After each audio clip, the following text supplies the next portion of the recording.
Salut à toi, futur trader, et bienvenue sur cette nouvelle vidéo. Ici, on va parler d'inflation. Aujourd'hui, on a eu la publication du coup d'inflation US, et donc on a eu un résultat de 5% au lieu de 5,2%, donc le consensus, donc la prévision attendue, et par rapport à un précédent de 6%. Donc ce matin, j'ai publié sur le Telegram que j'allais bien sûr prendre une position euh, sur le gold et aussi sur le Dow Jones. Donc malheureusement le gold il m'a BE, donc j'ai eu pas mal de BE sur le gold, pas mal de petits TP, etc. Mais sur le Dow Jones, donc j'ai pu garder ma position et j'ai déjà BE 1267 dollars pour le moment et j'ai un profit en cours de 663 dollars avec 130 points au compteur. Donc tout ça en toute transparence c'est partagé tous les jours sur le Telegram. Donc le lien bien sûr est juste en dessous, n'hésite pas à rejoindre pour avoir plus de détails sur ce que je vous partage tous les jours au quotidien.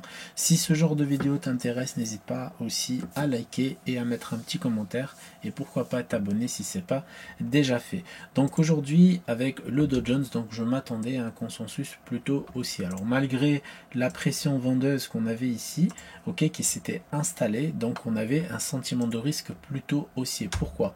En fait, on avait déjà une analyse macroéconomique plutôt profitable, d'accord. Quand on regarde ici rapidement le calendrier économique, on avait ce qu'on appelle un 5,2% au lieu d'un 6%, donc on était déjà en baisse, et pour avoir un consensus aussi baissier de 0,8%, c'est qu'il y avait des certitudes par rapport à la vie réelle que l'inflation allait baisser. Donc la crainte c'était quoi ici? C'était pas qu'on soit au-dessus de 5,2%, non, la crainte c'était qu'on soit au-dessus du précédent, parce que le précédent c'est quand même ce qu'on appelle la courbe principale. Donc si on regarde la courbe, depuis le pic d'inflation à 9,1%, on a toujours baissé, baissé, baissé, baissé. C'est-à-dire que par exemple, si on regarde certaines dates où on a eu des publications d'inflation, donc on a eu des pics, par exemple au-dessus du précédent, au-dessus pardon du consensus, mais jamais au-dessus du précédent depuis à peu près le mois d'août dernier, si je me trompe pas. Donc voilà, n'hésitez pas à me corriger. Ah ben on a l'historique juste là, donc n'hésitez pas à me corriger dans les commentaires. Donc voilà, à peu près, hein, regardez ici 6,4 au lieu de 6,2, mais en dessous de 6,5 ici, ok. Donc là pareil, hein, 6 avec un prévision 6, etc. etc. Donc l'importance de l'analyse fondamentale, donc c'est crucial. Donc on a l'open market qui vient de se faire actuellement, donc rapidement je vais voir s'il n'y a pas une réaction avec la bougie plutôt acheteuse pour pouvoir renforcer ma position. Donc là actuellement, je vois que par exemple sur les volumes, ok, on commence à être plutôt acheteur. Donc je vais rapidement regarder en 15 secondes. Donc en 15 secondes, bon, ça bouge assez rapidement. Je vais essayer de basculer en 30 secondes. Pareil, on est pour le moment, on est sur une attaque baissière. Donc on va voir comment cette bougie va plutôt clôturer. Et il me faudrait une clôture juste au-dessus en fait de ce genre de bougie. Alors on ne peut pas dire que c'est des bougies de contrôle ou des OPR ou je sais pas comment ils appellent ça.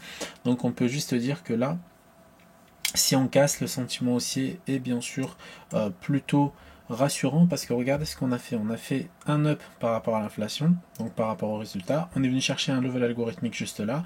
Et là, on est revenu travailler un level symbolique et on bloque dessus. Donc on attend l'open tout simplement. Donc là, pour ma part, je pense que même je peux même être très agressif. Donc je vais mettre 3 fois 25 et aller chercher bien sûr un peu plus haut. Donc on va laisser la position vivre tranquillement. Donc l'objectif de ce compte c'est d'arriver à 300 000 pour pouvoir effectuer un retrait. Donc vous voyez ça va très très vite, hein. J'ai déjà les 10 points à peu près assez rapidement, mais je pense qu'on peut aller chercher beaucoup plus. Ok, on va essayer de voir si on peut casser ce dernier plus haut qui est juste là. Si on casse, je pourrais sécuriser au moins deux positions et lancer une avec un stop là juste là et remonter le SL de cette position, le mettre à peu près par là. Ok, donc pour le moment je vais laisser comme ça et on verra un tout petit peu plus tard. Donc voilà, ces informations là, donc elles sont cruciales. C'est à dire que là, si je me suis fié à une analyse macroéconomique plutôt sur les marchés US, ça me permet tout simplement de me placer avec énormément de sérénité et de me dire ok c'est super, ça va dans le sens de l'analyse fondamentale et de l'analyse technique. Pourquoi? Parce que si on fait une combinaison d'analyse fondamentale et d'analyse technique, ça va tout simplement renforcer notre billet directionnel et bien sûr augmenter les probabilités pour pouvoir avoir des profits au marché. L'effet que le marché en fait il fait un up comme ça, qui fait un pullback sur ce qu'on appelle un level symbolique, bah, ça me rassure encore plus. Ça veut dire que voilà, on défend quand même un niveau clé qui est un niveau psychologique, donc prise de bénéfice par les traders agressifs. La prise de bénéfice, donc on a des volumes, donc pas de gros volumes vendeurs qui se sont mis en place, et derrière en fait on fait des petits pics par rapport à l'open.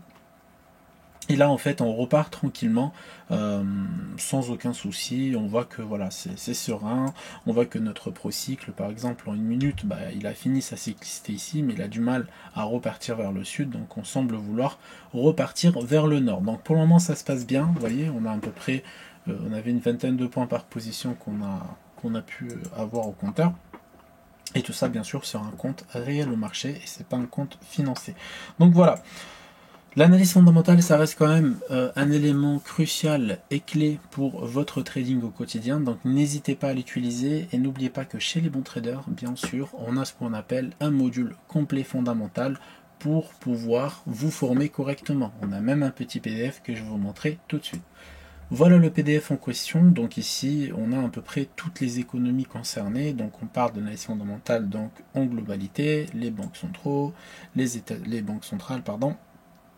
Donc là, on parle de l'économie américaine, européenne, du Royaume-Uni, du Japon, de l'Australie, de la Nouvelle-Zélande, du Canada, de la Suisse. Donc il y a vraiment pour tout le monde. Et bien sûr, on rentre en détail avec ce qu'on appelle les informations clés à retenir. Par exemple, si on regarde rapidement les informations clés par rapport à l'USD, on a mis une petite note, donc les seuls à retenir en quelques points, les statuts sont déficit de trade, il est important beaucoup plus nana, voilà, etc. Tout est détaillé, tout est écrit, vous savez exactement ce qu'il faut savoir par rapport au risk on, risk off, etc. Donc vraiment c'est complet, ne vous inquiétez pas, et c'est bien sûr compris dans la formation Les Bons Traders. Donc voilà, cette vidéo est terminée, en tout cas j'espère qu'elle vous a plu, et on se retrouve pour la prochaine fois pour une nouvelle vidéo. Ça sera peut-être éducatif ou bien sûr du live trading comme on a l'habitude de le faire.